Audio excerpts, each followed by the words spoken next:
Processus électoral en République démocratique du Congo, Madame Mission, on va en parler au cours de cette session d'actualité. Jusqu'à la CENI, Azoko, Koloba été mis sur les alines à noter pour la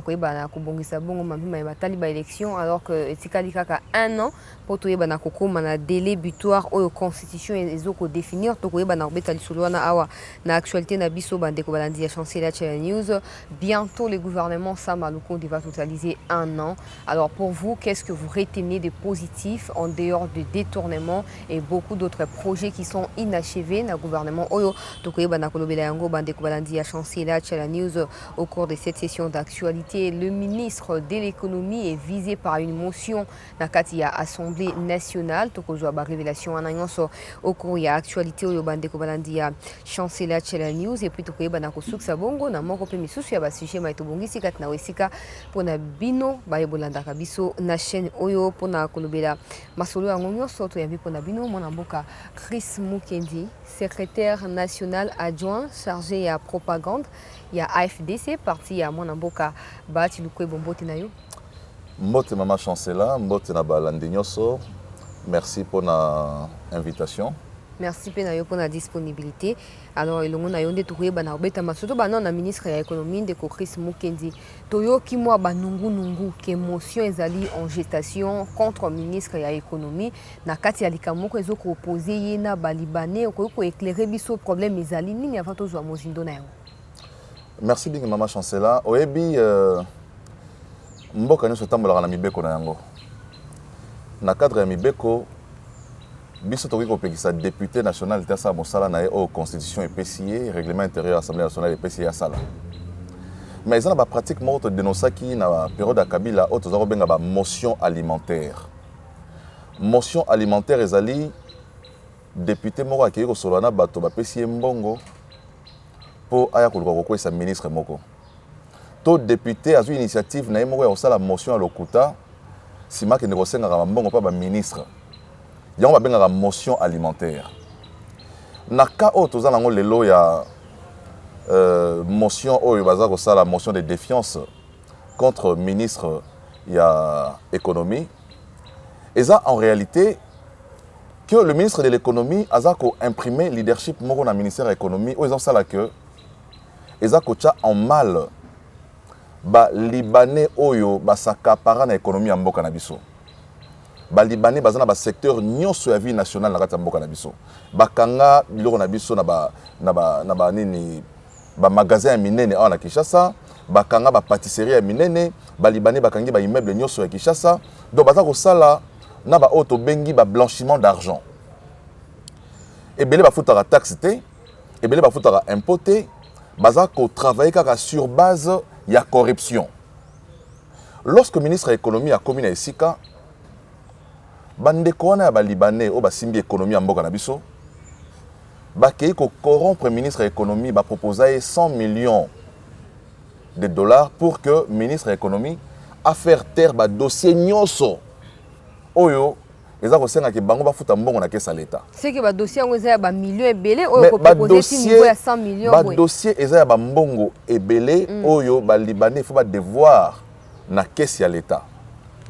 Bango bakei ko corrompre ministre de l'économie pour que ministre de l'économie a tika ba dossier na kaka boye.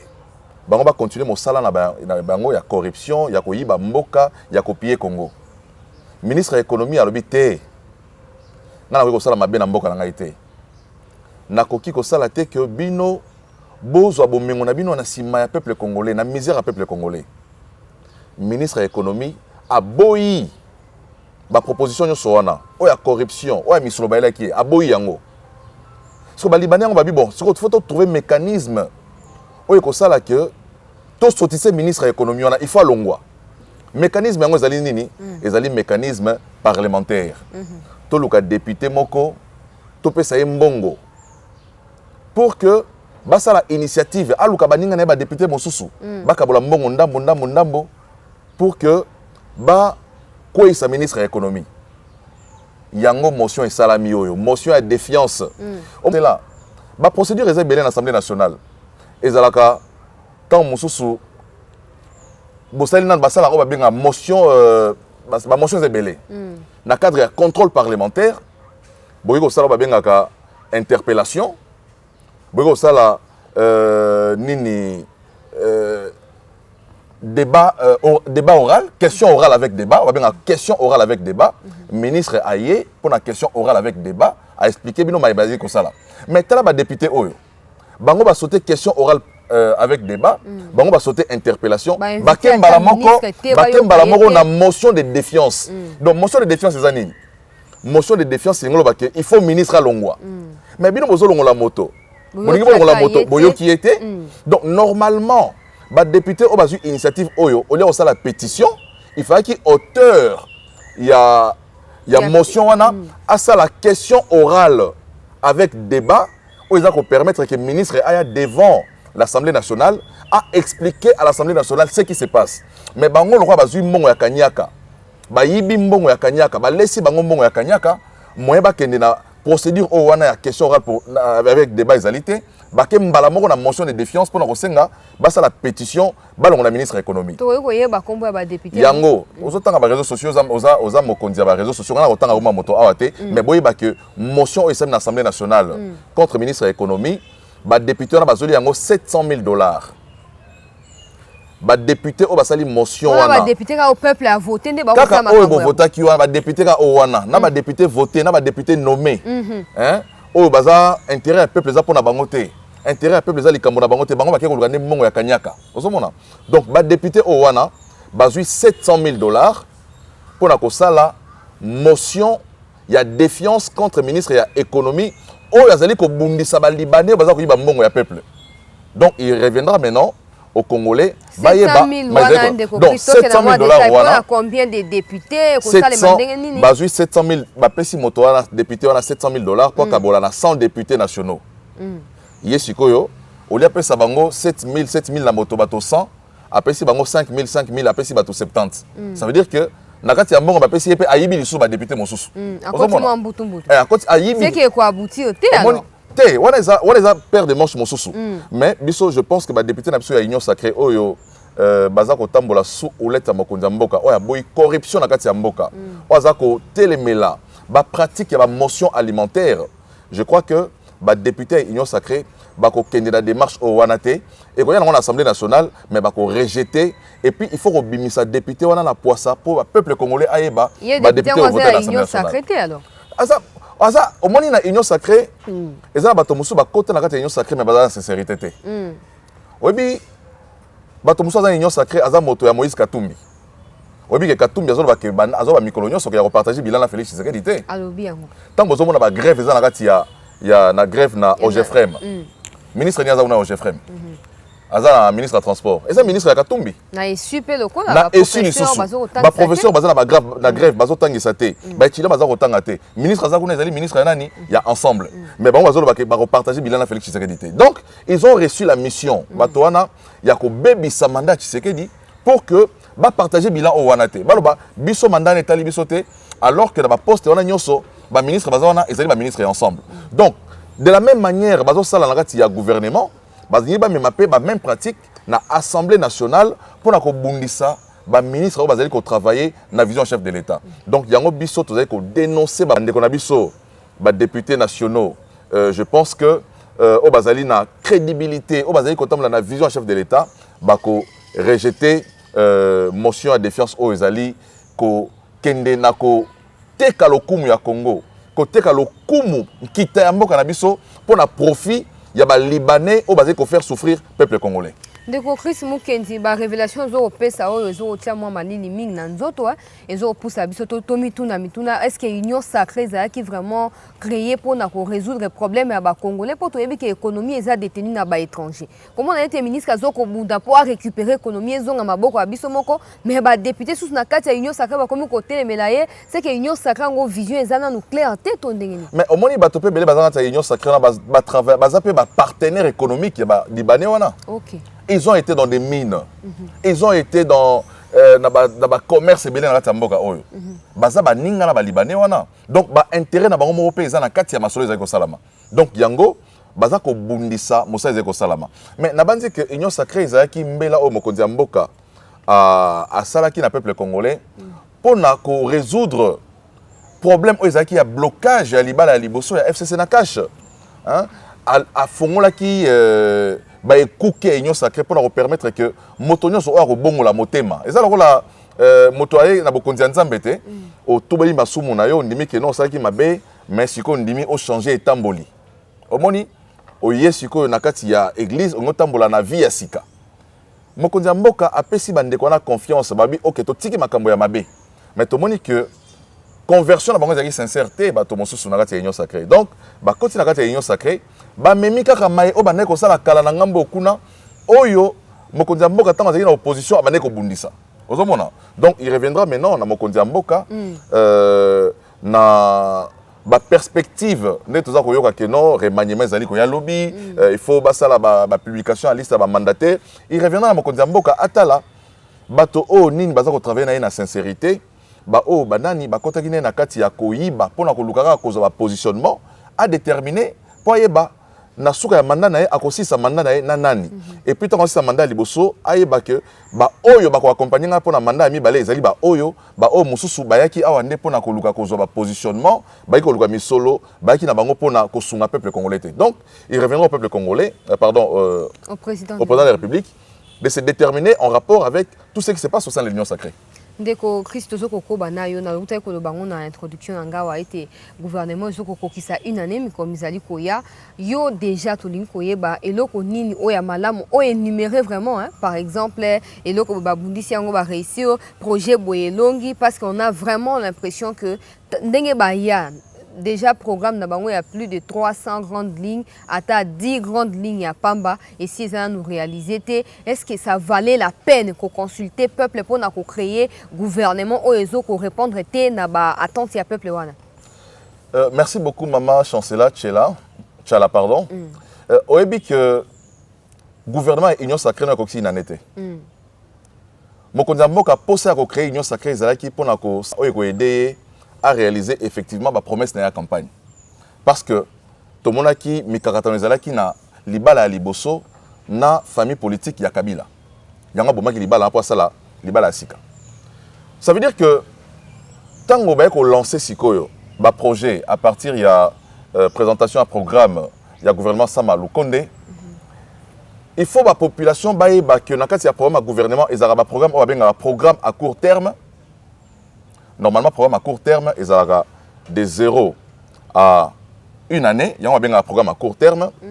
Programme à moyen terme, ils ont de 1 année à 5 ans.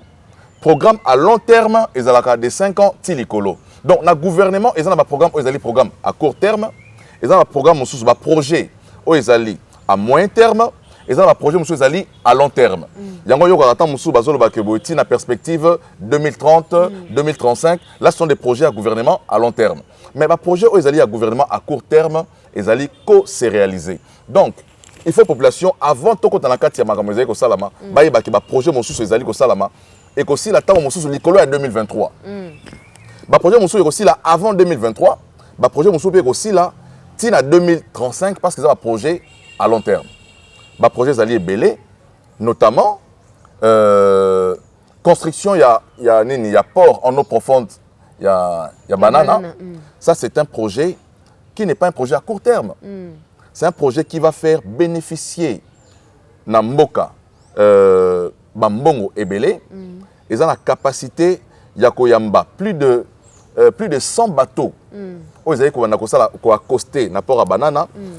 Plus de 3000 conteneurs na port ya banana et que ça que Mboka déjà dans la province à Congo central et qu'on crée emploi et belé mais aussi économiquement il y a emploi ministre il y a travail prévoyance sociale tout ça basangana qui je crois ministre de l'économie balobi bazo kenede Dubaï pour bakutana ba partenaire ou ba construire pour ba finaliser ba accord et pendant ce temps basi ba même qui déjà président qui a posé pierre alors que ba finaliser qui dans nos procédures non au moni projet à port en eau profonde à banana ezali projet d'abord ça intégré dans il y a budget à l'état. Il faut que les projets il y a budget à l'État. Il y a projet à gouvernement congolais, il y a budget 2022. Mais que soit là partenaire pour la participation à Bangopé. Il y a projet à Monene, il y a projet à millions et belé, partenaire peut besoin de partie na bango, mais ils allaient financer à majeure partie na gouvernement congolais. Donc c'est tout à fait normal. Bah solo la paix, bah bango bah intervenir à quel niveau. Mais projet solo avant, bah si bah finaliser comment des chef de l'État quand même. Non les projets déjà finalisés, mais ils a oui mbongo ils alaka bah libérer mbongo mbala surtout que nakati ya mboka o biso ils ali sika corruption pesa makasi, il faut repérer ça va garantie et belé pour que bah détournement ils en projet on a été pour que projet on a et que des ti na suka na yango. Donc bah projet ils ali belé ils ali ko salama. Non mais projet terme Kinshasa zéro trou. Non voilà, Kinshasa zéro trou, il projet il y a vu la Kinshasa, il y a projet à oui à ça Maduko de Potoyoka qui porte-parole à gouvernement. Mais ils ont ça la matin. Kolobaki aza satisfait l'évolution alors que nulle part au monde maman chancela. Soki ozali sincère na yomoko. Au monde na Kinshasa, tant moso misala sala mama lembe, mais misala sami ebele. Oyebi nzela o ya 80 jours. O babenga ya Sakombi. So comme na Sakombi so l'équipe ya général Raus nzela mo ekotaka na droite boye ekobima na se à pont obi nzela bas ezalaka te c'est une route qui a été construite so ok na kitambo magasin nzela moso pe salami wana na kwa mutsi wana so ok na ngiringiri biso tokendaka ville na nzela ya Selembao tomo ken oleka susu na wenza Selembao te okoti nzela ya kati boko matina ngiringiri obimi okobima na sosa okobimi ti oyo bimala kasavubu donc misala ezali ko salama o ezaka pona kotanga mibale onatangi ya banzela mais misala ezali ko salama mosala ya gratuité mama chancela bana baza kotanga lelo bana bazotanga mais tournoi interscolaire IGF a uti komisa ba révélation $400,000 et bimaki mais ministre alobino ba futi 180,000 et pas na bato ya Transco ba kepa na Transco ba vérifier za na ngonde $16,000 et na minute yo komi guerre ya ba communicateur ya IGF na ya ministre ya EPST omoni dossier oya IGF il faut bato ba que IGF ezali structure o mokonza mboka alingaki ezala pembeni na biso pembeni ba ministère nyonso pona ko assainir ba dépenses publiques na biso ozomona moto aza ko bunisa IGF aza ko bunisa chef de l'État soki IGF azali na mbeba na ye ba ko lakisa ke mbeba ezali mais soki IGF azosa mosala na ye moto la moto atika IGF asala mosala na ye o aza ko bunisa IGF c'est que makanisi ya koyiba eza na kati parce que IGF aza na ba document aza na ba preuve nyonso IGF akokende na Transco akozwa ba élément nyonso wana IGF aza na ba service ya audit autant moso ba ministre baza nango te ozomona donc tout ça la polémique te sur autour ya sujet oyo mais moi je crois que bato nyonso balingi chef de l'État a réussir mandat na ye bakoki kobunisa IGF jamais ngai na kobunisaka jamais mokolo moko IGF mais soki IGF asali mosala soki mbebe ezali ye moko a reconnaissance soki mbebe ezali omoni donc par rapport à dossier wana en tout cas toza kotala tozozela finalité ndenge ekosukela mais na oyo etali gratuité mama chancela oyebi que eza activité moko permanente activité moko ezali annuelle chaque année depuis que mokonzi mboka azwaki pouvoir ya solo mikakatano ezalaki mais oyebi ke banda mokonzi mboka azwi pouvoir chaque année gratuité ezali assuré na kati ya mboka na pesi information na ba école catholique ba bengi école EP ba ko luka yango na province ya Sud Ubangi na territoire ya Budjala école moko ezala ko mona ngo EP ba na institut Liboke to ba institut parce que institut ezali na secondaire mais EP ba aux écoles primaires ba lek na ngai ba ndeko ba cousin tout ça batanga wana bazo futaka misolo. Voilà, au moins il y a école catholique hein. Je dis oyebi bandeko na biso catholique lolenge babundisa ki gratuité makasi oyebi pe donc tozonga la débat na awate mais la vérité comme j'ai dit moi mikakatano ekoki kozala hein mais pour na biso to moni que programme ya gratuité et réussir à 70% il y a mise en effectivité na yango.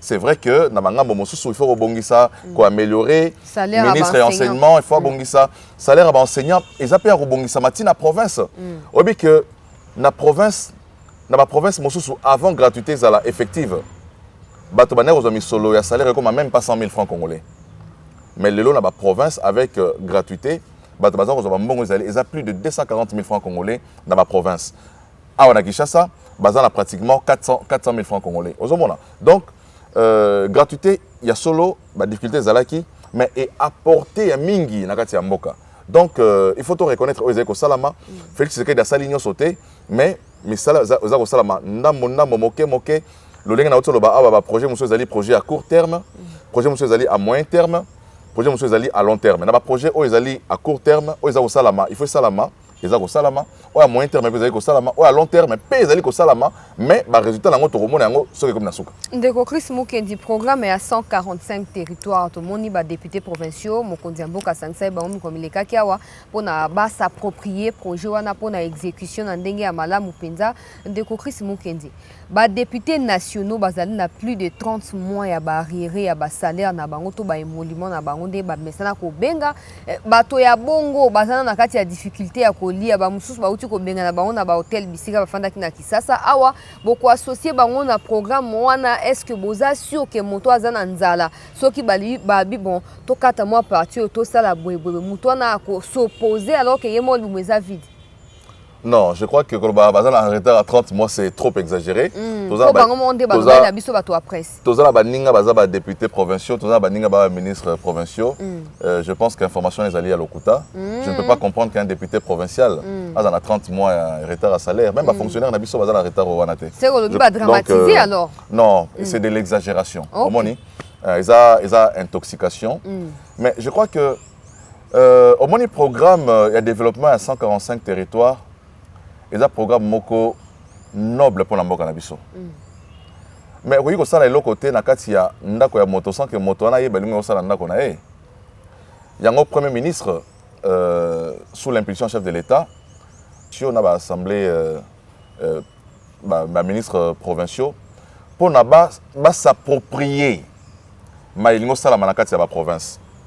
C'est un projet où ezali ekomema et que l'on a tout à chômage dans la mboka et ça projet où comme même investissement et si dans la province et ça projet oyo et que créer ba richesse dans la province.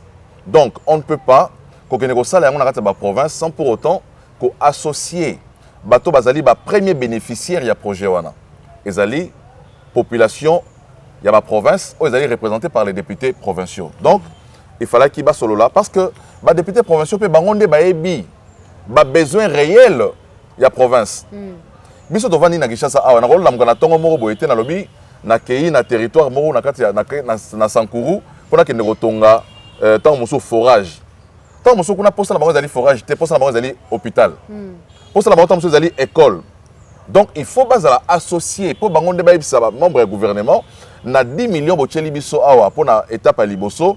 Biso to lingi botonga eloko botonga hôpital botonga ba école botonga tant mususu ba wenze hein botonga tant mususu centre moko commercial pour nous permettre que to accéder na biloko nyonso na toza na ngoti na kati ya province gouvernement ko kende moko boyeta ko to akeko tonga kuna mbala moko zomona donc il fallait les associer yango ba benyango programme ya appropriation. Il faut comme il y a bango. Et ça, ce programme gouvernemental, il faut comme un programme, il y a bango, bah, députés provinciaux. Il y a population, il y a intérieur pour que ils aient réellement au bénéfice de la population ou à l'intérieur à Mboka. Bah, monsieur le ministre y a intérieur à ces charges qui a reconnu dans toutes les provinces pour communiquer bango par rapport à Moussolo au bango ba yeli na au ministre Faka Kende wa peleke belé. Mais tous dans 26 provinces, le ministre notamment la province Moro a aussi sa rotambo la Mokonine. La meilleure manière de faire, aux ezali na efficacité, ezali à cause de ça, bon, je sais comment on un message et puis on va accueillir. Donc, Missolé Belé.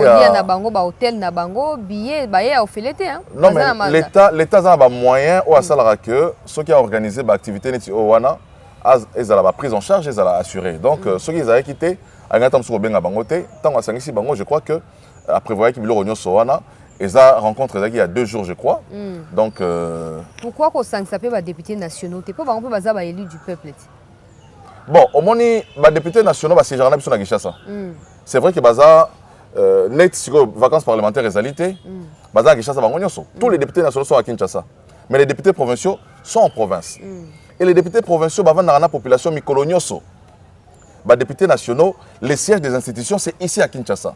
Mais pour les députés provinciaux, les sièges des institutions, c'est en province. Donc il y a une différence entre un député provincial et un député national, dans la mesure où les députés nationaux habitent Kinshasa.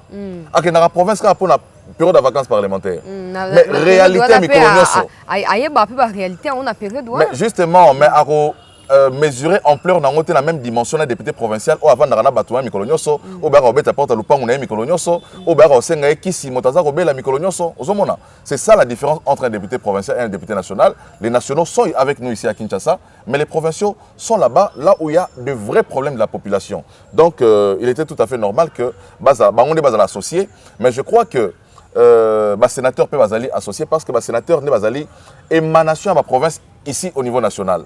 Donc les Sénats représentent les provinces ici au niveau à Kinshasa.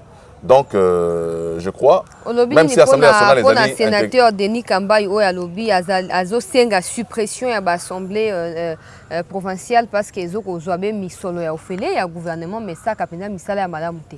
Tout le monde déjà ba réaction et ba députés provinciaux que le non ce n'est pas possible mais il faut également dire que ceux qui va supprimer l'Assemblée provinciale c'est que va supprimer le Sénat. Il faut trouver un mécanisme. Au moins tous na démocratie na kati ya mboka. Démocratie et là li bosso ba démocratie na mboka ezali liberté d'expression. Donc on ça la ba démocratie na kati ya mboka, liberté d'expression. Donc Denis Kambayi azali sénateur azali libre à exprimer librement, hein, excusez-moi tautologie, penser naé pour la République. Mais nous le batte que oh ya lobby, tous yon ba moto saleli. Ozomona. Donc eza makanisi o aye, mbato bosu pe bazana makanisi au contraire bazali. Donc mboka etambola raboye, mboka se construisera boye na ba makanisi nyoso wana. Mais yo Chris Mukendi makanisi na yo ezali nini?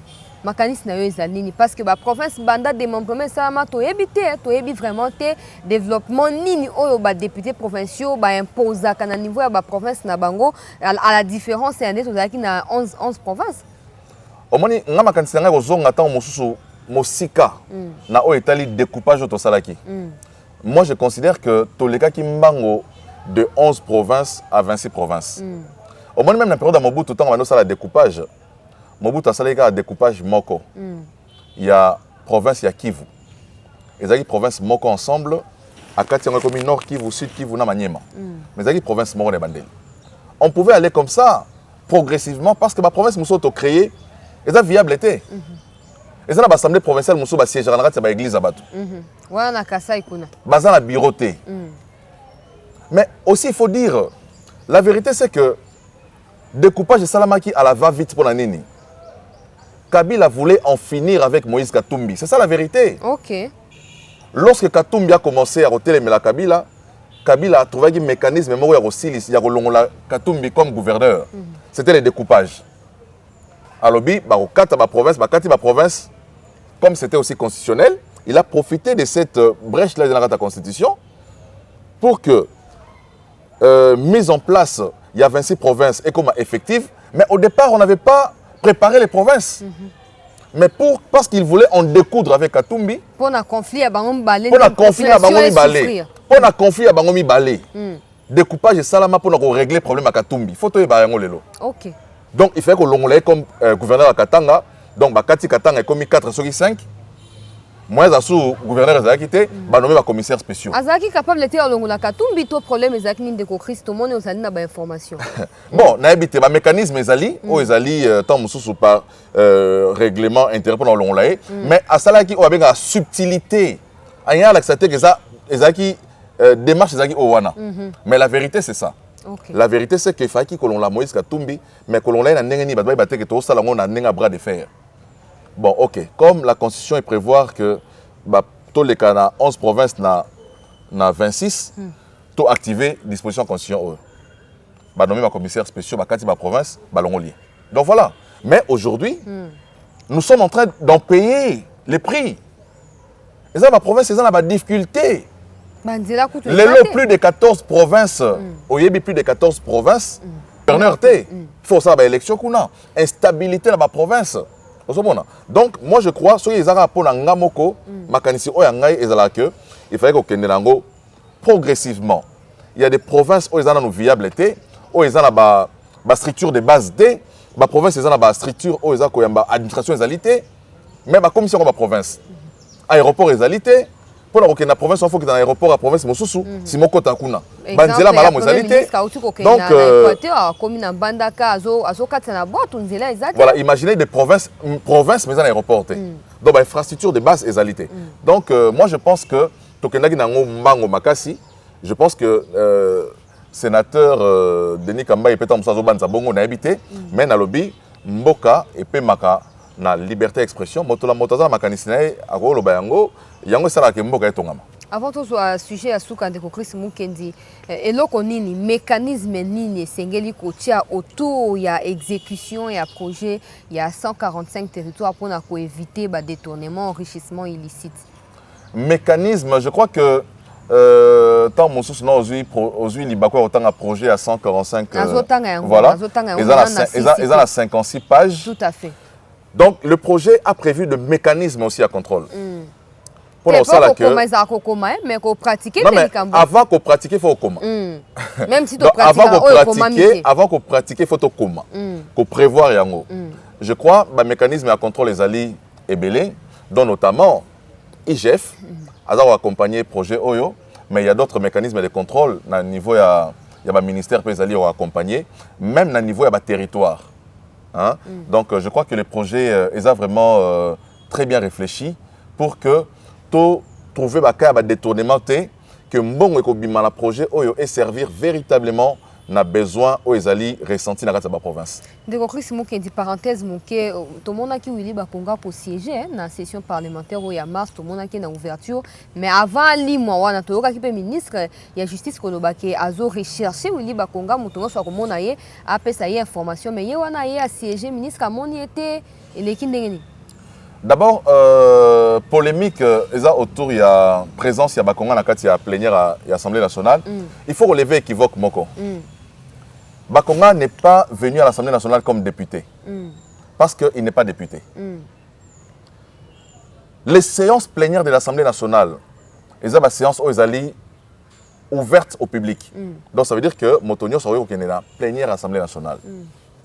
Donc Bakonga n'a pas assisté comme député. Mais ce qui Mokanda Ezali, il faut normalement, ministre de la Justice, après ça Mokanda wana na ba institution nyoso. Parce que ça a malobate mutalobi na télévision que ceux qui bozui eboya na été. Est-ce que Mokanda Ezali? Ngana moni no Mokanda wana te.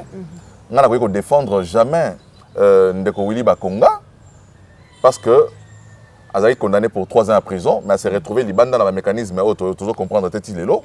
Donc, mais dans le lobby, ce qui va contraindre les alliés et que l'Assemblée nationale a notifié, Sénat a notifié, dans la place publique Nyoso, a notifié. Il faut ça, l'élection qu'on a, instabilité dans la province. Donc, moi je crois, ce qui est pour Ngamoko, il fallait qu'on progressivement. Il y a des provinces où ils ont une viabilité, où ils ont la structure de base D, la province ils ont la structure où ils ont l'administration égalité, mais la commission de la province, aéroport égalité, pour la province, il faut que dans l'aéroport à province, mosusu, si mon côté kuna. Banzela mala égalité. Donc, voilà, imaginez des provinces, mais dans l'aéroport. Donc, infrastructure de base égalité. Donc, moi je pense que Tokendagi nango mbango makasi. Je pense que sénateur Denis Kamba et Peter Moussazo Banza Bongo n'a habité, mais na lobby Mboka et Pemaka na liberté d'expression. Motola motaza makanisinae ako lo bayango yango sala ke Mboka etongama.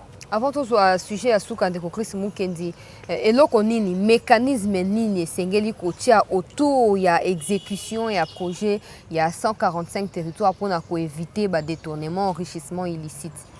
Mécanisme, je crois que tant mon sous non aujourd'hui libako autant un projet à 145 voilà ils ont la 56 pages. Tout à fait. Donc le projet a prévu de mécanismes aussi à contrôle. Pour ça là que mais qu'on pratique avant qu'on pratique il faut comment. Même si tu pratiques avant qu'on pratique il faut comment. Qu'on prévoir yango. Je crois bah mécanisme à contrôle les alliés et belé dont notamment IGF a accompagné le projet Oyo, mais il y a d'autres mécanismes de contrôle. À niveau, il y a un ministère qui a accompagné, même à niveau, il y a un territoire. Hein? Donc, je crois que le projet est vraiment très bien réfléchi pour que tout trouver un détournement que mbongo ekobima na projet oyo et servir véritablement na besoin aux ezali ressenti na kati ya province. Ndeko Chris Mukendi parenthèse moke to monaki Willy Bakonga pour siéger na session parlementaire au ya mars to monaki na ouverture mais avant limwa wana to yoka ki pe ministre ya justice kolobake azo rechercher Willy Bakonga mutongo so ko mona ye apesa ye information mais ye wana ye a siéger ministre amoni était eleki ndengeni.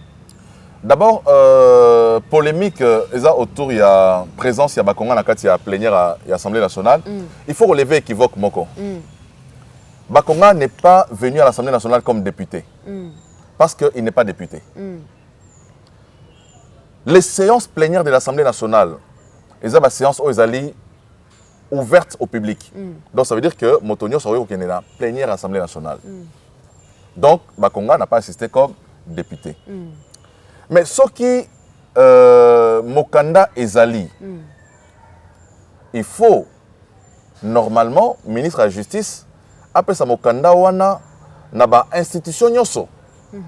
Parce que ça a malobate mutalobi na télévision que ce qui bozui boya na été. Est-ce que Mokanda ezali? Ngana moni no Mokanda wana te. Ngana ko défendre jamais ndeko Willy Bakonga parce que elle a été condamnée pour 3 ans en prison, mais elle s'est retrouvée libre dans le mécanisme, mais toujours comprendre Tétilélo. Donc, maintenant, ce qui va contraindre les alliés et que l'Assemblée nationale a notifié, le Sénat a notifié, dans la place publique, Nyoso a notifié, non, dans le service à DGM, que mon candidat Zali sont beaucoup de Bakonga Bozoye, je pense que ce mon candidat Zalaki, va appliquer même n'a parlé du peuple. Va tirer à côté, va Zoye, va mémailler. Na niveau de la justice. Mais le coup là, et ça ça veut dire que ils ont encore malobé l'Obamaki. Soit Mokanda ezali, Mokanda a vu des recherches, il y a M. Willy Bakonga pour que Motonio soit à connaissance à Mokanda wana, Motonio c'est sika au monae a rebelle le gouvernement, a passé numéro de téléphone, soit bo moni bobenga numéro de téléphone oyo, bobenga la service à police ezali pembeni, ba policier nyoso awa, est-ce que ba yebi? Na ba souciette nyoso, est-ce que ba yebi yango?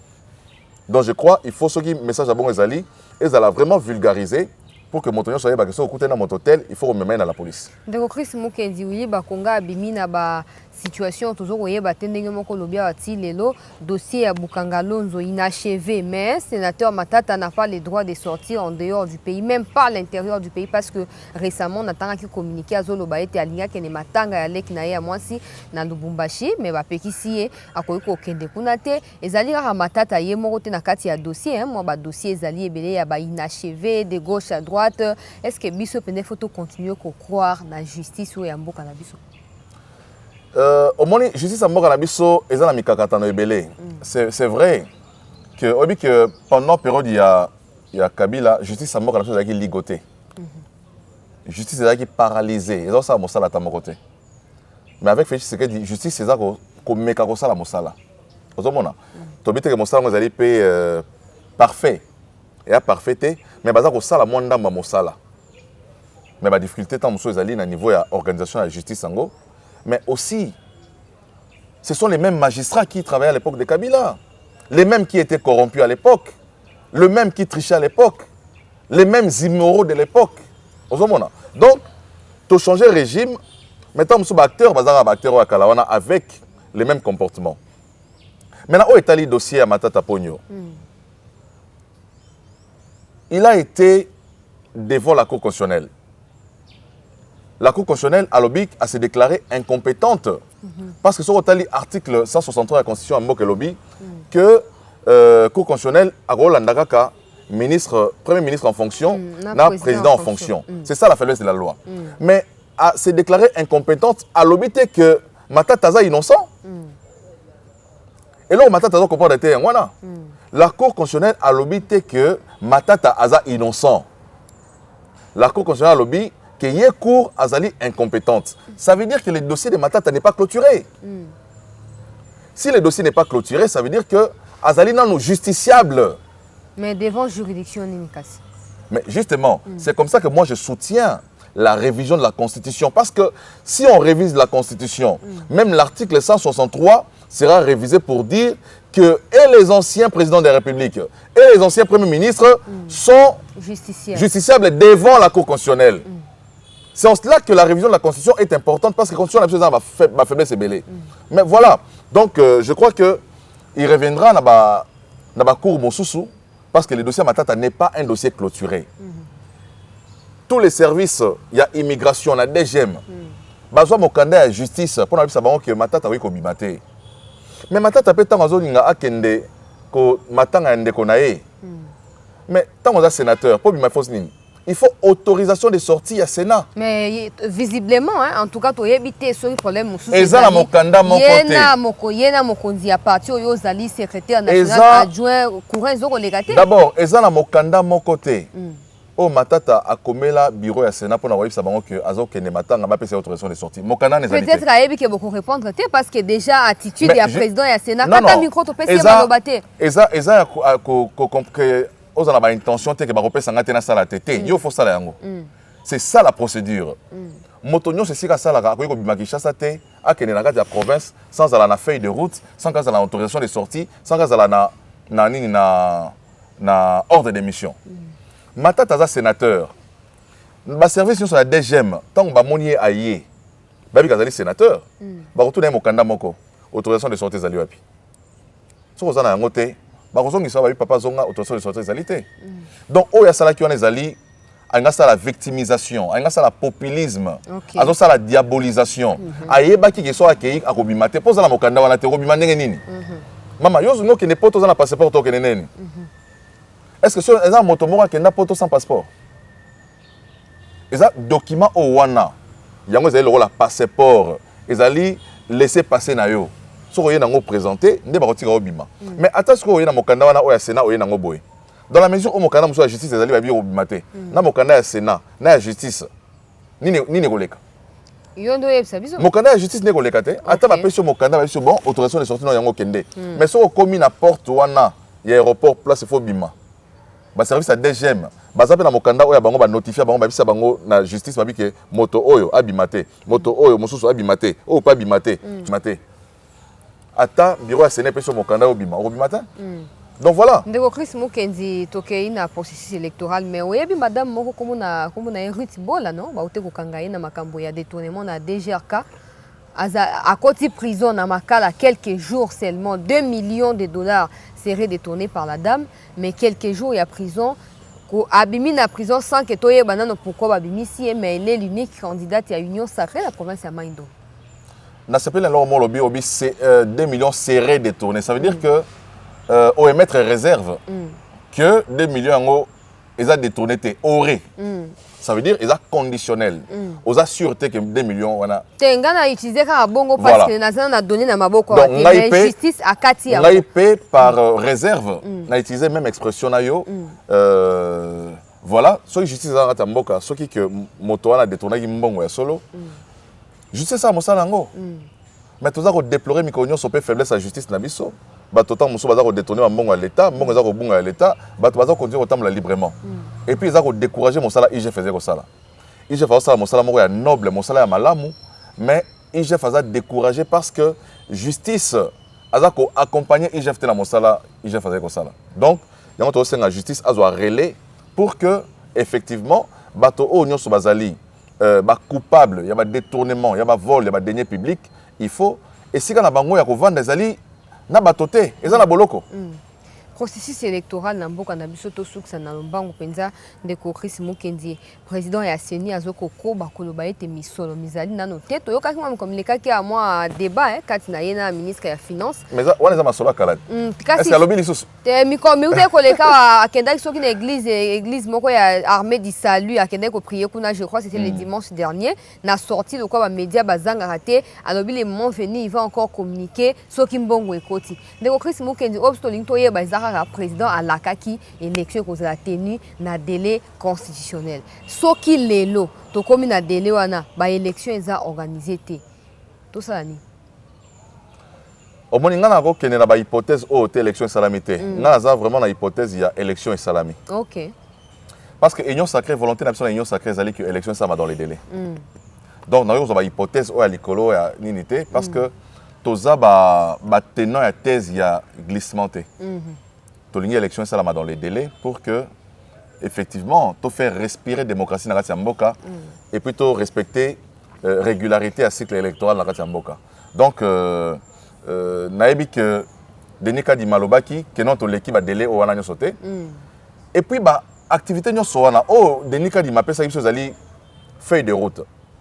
Mais bah activité ya CENI et kozala guidée par les calendriers électoraux.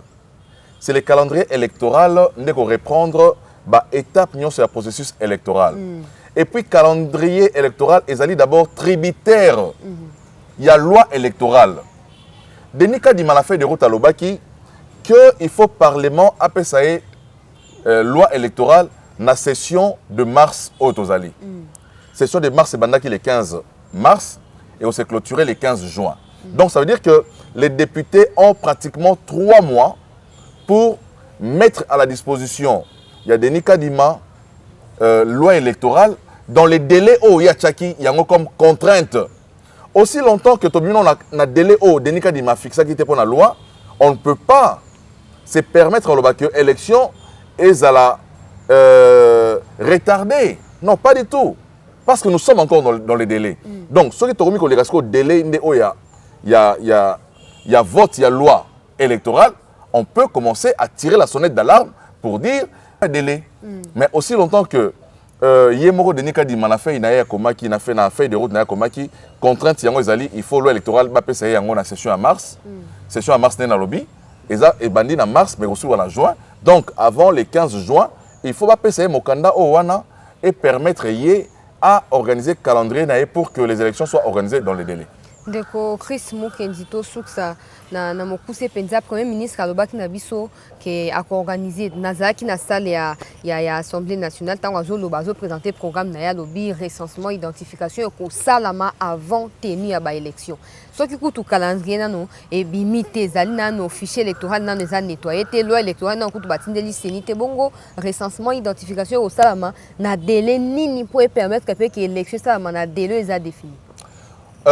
Na landaki na bokebi na ina peso pe information moko pour na ko rationaliser pour na ko réduire ba dépenses wana ba service à l'état ba structure à l'état eux s'occupent na mamoya recensement ba travailler ensemble et sika moko pour na ko sala mosala une fois pour toutes. OK. Eza Institut national des statistiques INES ezali Office national ya identification ya population ONIP na CENI. Parce que Kounyoso, il y a Mosala Fo Salama, na recensement, na recensement de la population, na enrôlement, na identification de la population, et donc ça là, normalement 900 millions de dollars. Mais maintenant, pour réduire les coûts, Bandekora Basangani Bangonyo sur la structure la Misato, INES, ONIP, na CENI, Basala Mosala et Sikamoko et réduire le coût de de 300 millions. Donc ça veut dire qu'aujourd'hui, Mossanyo Sonek a coûté 600 millions de dollars. Et au ça quand? Voilà, je crois que Bazan a une étude, mais je crois que Barosala on a délai à 1 année. Barosala on vraiment a délai à 1 année. Mais délai où ils allaient vraiment contraignant, ils allaient délai où il y a CENI. Ceux qui ont dit CENI, pour Bangotan Moussouba qui est malin, ils ont dit que pour CENI, ils allaient contrainte moko d'abord électorale, Barokabona, Barotika CENI, ça la wa Mbango. Mais comme j'ai dit, recensement, on ne peut pas les lier directement dans le processus électoral, mais seulement pour rationaliser, pour réduire les coûts, ils ont voulu travailler ensemble au NIP, INES, na CENI pour que Mbongwana ezala moké plutôt que ezala ebélé ceux qui ba kaboli. Dernière question, Bisika Torosuksa, est-ce que Bino Bato ya Union Sacrée bozali fier ya kozana Union Sacrée au regard ya ba difficulté à population ma ezate courant ezate nzela ezate. Mama obik tango obinga na okaka ermoro soni. Tango tobeta li solo ya mai na courant ezate na mboka oyo toti ozo moto a diriger mboka pendant 18 ans. Moi je ne peux pas comprendre que après 18 ans de gestion absolue, il y a monsieur Kabila, tobeta li solo ya mai ti lelo. Tobeta li solo ya courant ti lelo. Tobeta li solo ya nzela ti lelo après 18 ans. Moi ça me choque. Mais ce qui me choque davantage c'est quoi? C'est que Bozu biloko wana nyonso bochesko na mutu ya Félix Bolingi ya sala ngo na délai oyo ya moké oyo. Parce que oyebi que tango Tshisekedi a eu pouvoir, basali coalition FCC na cash, 70% de la coalition c'était encore les FCC. Pendant 2 ans, c'était encore eux. Leur premier ministre, Ilon Kamba. Tous les ministres, ils étaient ministres de Bango. Donc pendant ce temps, on a 2 ans sous Bazoui, ça les côté. Félix avec Union Sacrée n'a pas encore une année. Il faut le dire aux Congolais. Mais bazan on a une année mais tala Moussa Ndezeko Salama. Bitumba isa mais Moussa Ndezeko Salama te maman chancela. Te wapi mai tolo ba maman ina. Ngas ko na bisio mai biso atozana Kinshasa awa ba usine ya distribution à mai ya Lemba Imbu. Ils ont comme opérationnel d'ici un mois, ça sera opérationnel. Usine ya nini ya transformation pe ya mai. Ouais, ozone, ils ont comme opérationnel. Mais n'attend nini basali yango. Oui, que câble donc j'ai dit ce n'est pas un problème. Le responsable de la SNEL va au parce que tous les gens sauté à Nakoko Malboso le pan on a la chale kola mutu Félix Tshisekedi. Câble pe population façon bazom sakati. Non, câble za SNEL, ya mosala SNEL te maman chancela. Eza mosala SNEL, ministre énergie azali, tous les sauté tous na toche na moto. Bon on a tango Kabila, so Kabila makambo ba ya kotambola te za Kabila te bato baebi fonctionnement à l'état tene bakolo babongo. Ngana bi fonctionnement à l'état. Nabi ke oyo mosala oyo ezali mosala ya ngobila. Soki salité za ville à Kinshasa na kolobate ke Tshisekedi na salité na ba ngobila. Biso za ba élite. Il faut que ça peuple congolais ndenge administration etambolaka. Ko la sabon que eloko tel les a compétence ya gouverneur. Oh ezali ka compétence ya gouvernement. Oh ezali ka compétence ya assemblée nationale. Il faut population biso à travers la mission to expliquera peuple pour ba yango. Ozomona. Donc j'ai dit moto aza la responsabilité na makambo za na kati ya mboka. Tokozwa mosala ya yote chancela ko tia yango na mutu ya Chris Mukendi. Donc moto sala mosala na ye, yango na lobby. Moi, je ne peux pas comprendre qu'après 18 ans, les gens sont très durs avec Félix Tshisekedi. On est très exigeant avec Félix Tshisekedi. Même au Sala, ils ont au gouvernement, on a un projet à moyen terme, projet à court terme, à moyen terme et à long terme. Au moment opportun, le Congolais va juger les bilans, va apprécier les bilans du Tshisekedi. En 2023, ah, papa, la caille sur l'hôtel à Saliango. Courant, tout le monde est zongi malamu. Ma est zongi malamu. Tout ça, on a eu peine, maman chancela. Oui, problème à Maï Naïpen. Donc, je crois que Bitumba Nabiso, nous avons dit que Maïzong na bakati ba robinet Nabiso, Oyo Biso awa pendant 18 ans, 20 ans, même, il y a régime à Kabila, Biso Naïpen à Maï Bimarate. Mais tout ça Naïpen à Maï Bimarate. Voilà. Toko ta douche na ba cantine, on memi cantine ok na douche. Ndako tala ndako kitoko, mais ok ndaka douche na cantine. Et ça héritage. Mais bato ga wanande o ba lobaki, o ba pimela biso mai ba pimela biso courant, bazo bunda Kabila zonga suna mboka o. En tout cas ça passe bien. Merci beaucoup Ndeko Chris Mukendi moi loba ya suka ezali ko adresser surtout na likambo etali situation ya ministre ya économie na ba Liban. Situation etali ministre ya économie tolobi peuple congolais fongola miso. Bato baza ko siéger na kati assemblée nationale.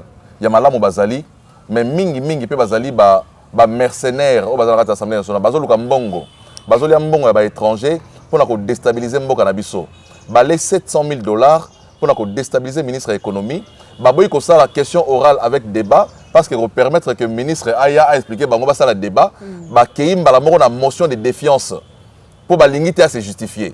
Donc, le peuple congolais font la miso, boye babanani bazali banguna peuple. Bogota la débat à l'Assemblée nationale, Bogomona maïgoleka, Bogomona ba porteur, il y a pétition au wana. Si les lots listes là, ba bombi yango bato ba signer pétition bazoye banate. 70 députés nationaux ba signer pétition, mais liste zo mona la nzelate. Ba bombi yango bimate, ba boyo kangana photo parce que ezelo kwa kanyaka, ezelo kwa moyibi, ezelo kwa soni.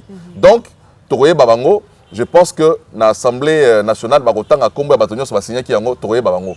Peuple congolais fongola miso banguna na bazali belé basilité babatami na sima ba libanais babatami na sima ba pakistanais pour na ko détruire peuple congolais pour na ko bundisa ministre de l'économie o azali ko bunda abundi akiti ba billet avion zaki cher na kati ya mboka ministre de l'économie akitisi yango ministre de l'économie azali ko bunda pour que ba produits pharmaceutiques et kita ba prix pour na ko permettre que programme ya chef de l'état o azali ko bunda ya soins de santé universels Congolais nyonso a accédé na yango na ba prix ya bakisi ya moke. Ministre de l'économie azali ko bunda po ba prix ya bakisi et kita makasi na kati ya mboka.